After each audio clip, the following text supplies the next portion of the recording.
एक गांव में एक राजकुमार, राजा का बेटा और उसके दो दोस्त कुम्हार तथा खाती, जो नीची जाति के थे, रहते थे। तीनों में गहरी मित्रता थी, एक दूसरे को देखे बगैर खाना तक नहीं खाते थे। लेकिन तीनों में एक बुरी आदत थी, नशा करने की आदत। राजा को अपने बेटे का नीची जाति के लोगों के साथ उठना बैठना और नशा करना कतई मंजूर नहीं था। इस मसले पर राजा राजकुमार को रोज ताने देता था। राजकुमार भी प्रतिदिन के ताने सुन उबने लगा था। दूसरी तरफ दोनों मित्रों के परिवार वाले भी उनके काम धंधा न करने और नशे की आदत से परेशान थे। राजा और दोनों मित्रों के परिवार वालों ने इस समस्या से छुटकारा पाने के लिए अपने अपने बेटों को घर से निकलने पर रोक लगा दी। तीनों दोस्तों का एक दूसरे से मिलना बंद हो गया, जो एक दूसरे को देखे बगैर खाना तक नहीं खाते थे। अब उन्हें घर की चारदीवारी में कैद कर दिया गया था। एक रोज किसी न किसी तरह वे एक दूसरे से मिले और घर से भागने की रणनीति बनाई। अगले ही दिन तीनों मित्र अपना अपना सामान लेकर घर छोड़कर चले गए। तीनों घर से भाग तो गए थे, लेकिन अब रहना कहाँ है, यह एक बड़ा सवाल था। चलते चलते वे अपने गांव से बहुत दूर पहुंच गए, जहां उन्हें एक बहुत सुंदर महल दिखा तो उन्होंने वहां एक दिन रहने की सलाह बनाई। जब उन्होंने महल के अंदर जाकर देखा तो उन्हें ऐसा प्रतीत हुआ मानो इस महल की कारीगरी बहुत बड़े विद्वानों द्वारा की गई हो। महल अंदर से बहुत ही सुंदर और साफ सुथरा था, लेकिन अचंभे की बात यह थी कि वहां रहने वाला कोई नहीं था। इतनी सुंदर कारीगरी के बावजूद भी वह एकदम वीरान था, जो इन तीन दोस्तों के आगे एक रहस्यमयी सवाल बन गया। महल के बीच में केवल एक काली भैंस बंधी रहती थी, जो बिना अपनी पलक झपकाए तीनों को लगातार घूर रही थी। भैंस प्रतिदिन एक बाल्टी दूध देती थी। महल में खाने पीने का सामान भी भरपूर था। दिन प्रतिदिन वे अच्छा खाते और एक बाल्टी दूध मिल बांट कर पीते। दिन अच्छे गुजर रहे थे, लेकिन घर में किसी आदमी का न होना अभी भी एक बड़ा सवाल था। एक रात तीनों दोस्त सो रहे थे, लेकिन राजकुमार को यह बात सता रही थी कि इतना सुंदर महल आखिर है किसका, जो इस कदर वीरान पड़ा है। अचानक राजकुमार की नज़र खिड़की की ओर पड़ी, जहां एक बहुत ही सुंदर स्त्री राजकुमार को इशारा कर अपनी ओर बुला रही थी। राजकुमार इस वीरान महल में इतनी सुंदर स्त्री को देख दंग रह गया और अपने दोस्तों को बताए बिना उसके पीछे पीछे चल दिया। वह केवल उसकी सुंदरता पर मोहित होकर स्त्री के पीछे नहीं गया था, बल्कि कारण था सवाल से पर्दा उठाना। इस बीच उसने देखा भैंस, जो पूरे दिन खुट्टे से बंधी थी, वहां से गायब थी, जैसे उसे किसी ने मुक्त कर दिया हो। जब वह स्त्री राजकुमार को अपनी सीमा में ले गई, तब उसने अपना भयानक रूप दिखाया। उसके दांत मानो उसके मुंह से भी बड़े हो गए, बाल जमीन से सट गए। एक काला रूप जो उसकी वास्तविकता दर्शा रहा था, राजकुमार को अपने भयंकर दांतों से चबा गई। सुबह हुई तो दोनों दोस्त उठे।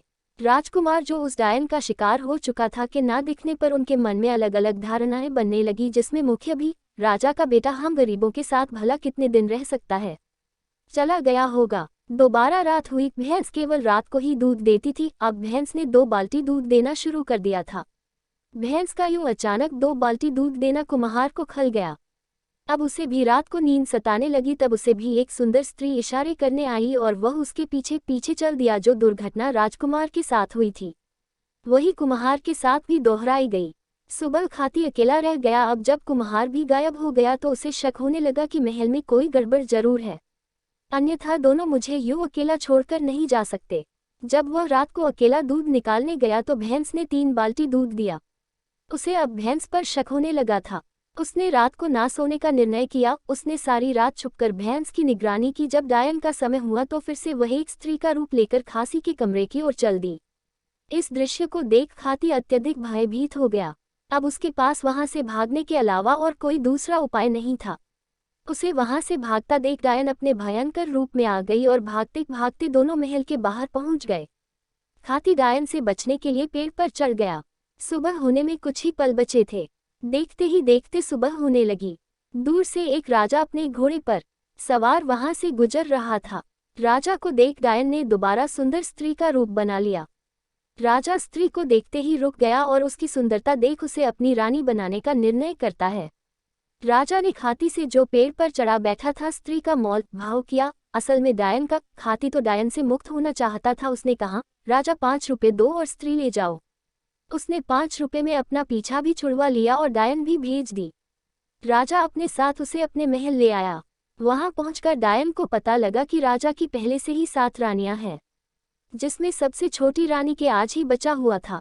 डायन को बच्चे की खुशबू आने लगी। डायन को कच्चा मांस बहुत पसंद होता है। रात को सबके सोने के बाद वो छोटी रानी के कमरे में गई और बच्चे को वहां से उठा लाए और बच्चे को भी खाकर मार डाला। अगले दिन सुबह जब बच्चा ढूंढने से भी नहीं मिला तो यह सबके लिए एक रहस्य बन गया। राजा की सबसे बड़ी रानी बजरंगबली की भक्ति थी। उसे महल में डायन होने का एहसास होने लगा था। वो समझ चुकी थी कि राजा एक रानी के रूप में महल में डायन ले आए हैं। जब उसने डायन के बारे में राजा को बताया तो राजा इतनी सुंदर स्त्री को खोने के डर से उन्हें झूठा ठहराता रहा। थोड़े दिन बाद एक रानी को दोबारा बच्चा हुआ। तब भक्त रानी ने राजा को रात में न सोने की सलाह दी ताकि राजा अपनी आंखों से देख सके और डायन के अस्तित्व पर यकीन कर सके। डायन खड़ी हुई उसे बच्चे की महक सताने लगी। वो बच्चे की महक के साथ साथ रानी के कक्ष की ओर बढ़ने लगी। राजा और भक्त रानी भी डायन के पीछे पीछे हो लिए। जैसे ही डायन ने बच्चा उठाया वह अपने भयंकर रूप में आ गई। उसके इस भयंकर रूप को देखकर सबकी आंखें बाहर आ गई। जैसे ही उसने बच्चे को खाने की कोशिश की राजा और भक्त रानी ने उसे पकड़ लिया। भक्त रानी ने इसी डर से अपने गुरुजनों को महल में बुला रखा था। सभी गुरुजनों ने अपने तंत्र मंत्र के साथ डायन पर काबू पाया तथा एक शमशान क्षेत्र के बीच चौराहे पर उसे दफनाया गया। भैंस बनी डायन कहानी आपको कैसी लगी कृपया कमेंट के माध्यम से जरूर बताएं। आप इस कहानी को फेसबुक और व्हाट्सएप द्वारा अपने दोस्तों के साथ भी आसानी से साझा कर सकते हैं।